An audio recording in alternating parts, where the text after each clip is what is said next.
I am so grateful to be here because there was a time when I thought going to a cold room, seeing a white coat, and him telling me, the doctor telling me that I'm okay, or yet he would give me another pill, that was health.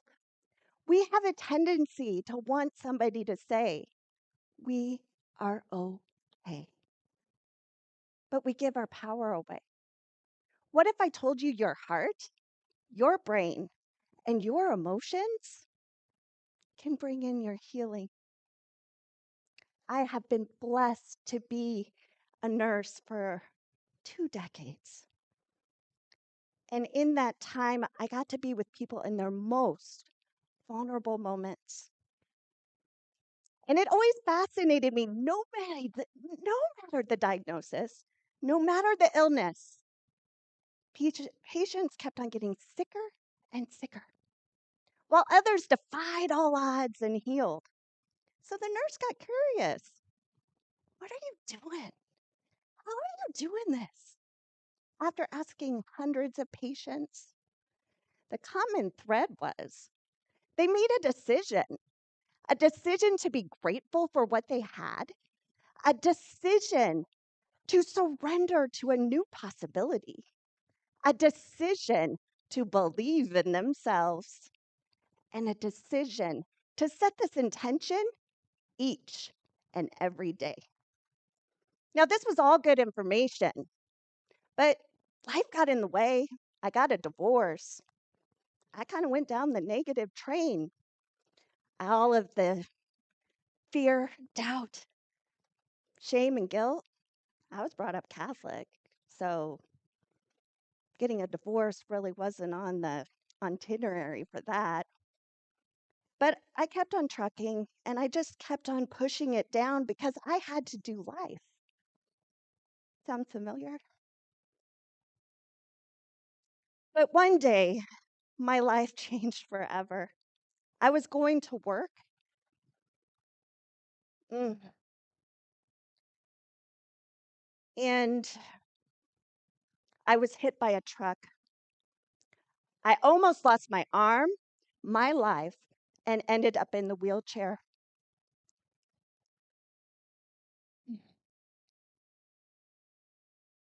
When I was in the hospital, every doctor, every nurse, every surgery was like a wave crashing and burying my spirit. Surgery after surgery after surgery. But I found myself in November at home in my living room with my hospital bed right next to me, looking up 18 stairs of where I used to be. But I'm here in my wheelchair. It sure looks different from here. But I kept looking at that staircase, that first stair. Okay, Kinsey, you can do this. So I hoisted myself up, placed my bottom on the stair. I used what I had, my right arm, my left leg, and my butt. 1 stair, 2 stairs.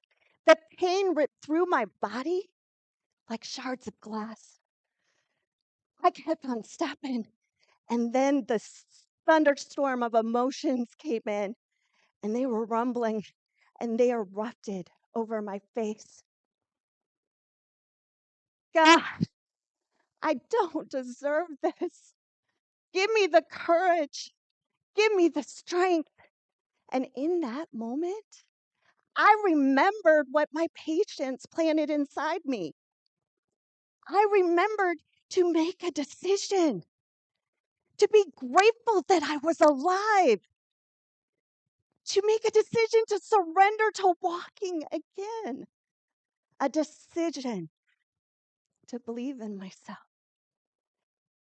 And most importantly, I set this intention each and every day. Now, this might be you're like, what did you do? How did you do this? I wondered the same thing. I just did what my patients told me, and I wanted to know what's the science behind it? The nurse came in me. So I did a whole bunch of research, and I came across the Heart Math Institute. They have over 400 peer-reviewed studies. It's all about how your heart, your brain, when it's coherent by way of our emotions, that it can activate your healing. You see, when we have depleting emotions, negative emotions, that causes stress, which causes your brain to release stress hormones, which causes illness and disease. But if we anchor to the replenishing, the positive emotions, it activates our brain to release all the feel-good chemicals. And that activates our immune system, which enables us to heal. So, our heart is 100 times stronger than our brain. Our heart has an electromagnetic field all around us. Our heart has neurons with long and short-term memory. You might be like, okay, what does that mean? You can look at it from the point of view of your brain. It's processed the same way. But remember, your heart is 100 times stronger. So we have over 60,000 thoughts a day. Those turn into our emotions. This is our decision point, replenishing or depleting. Whatever we choose turns into our memories, our beliefs, and how we show up. A simple way to show you how powerful this is to do one of the techniques called the quick coherence technique. It is, I call it the 3 hearts because it's 3 steps. First heart, you focus on your heart space. Second heart, you breathe in and out of your heart a little bit slower than you normally do so you can activate your vagus nerve because it makes us feel safe. Third heart, you anchor in that gratitude, that appreciation, that care, and you breathe it in and out. You can do this anywhere, any place, with your eyes open, closed. You can do this while you're giving a presentation. You can do this while you're in an argument with your spouse, partner, boss. You can do this while you're in traffic, but please don't close your eyes. No, not a good look, no. So I'm going to invite you to close your eyes if you feel compelled. You can put your hand on your heart if you like. Focus on your heart space. Take nice deep breaths in and out of your heart. Continue breathing and anchor that gratitude. I am so happy and grateful to be alive into your heart. As you continue to breathe, I like to talk about a metaphor that sums this up very nice. It's like a lotus seed. It's covered under the mud, much like us with our circumstances where we feel buried.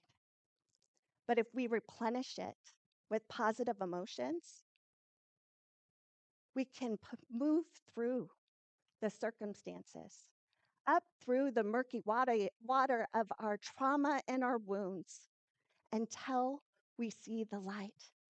Rumi said it best, the wound is where it enters you.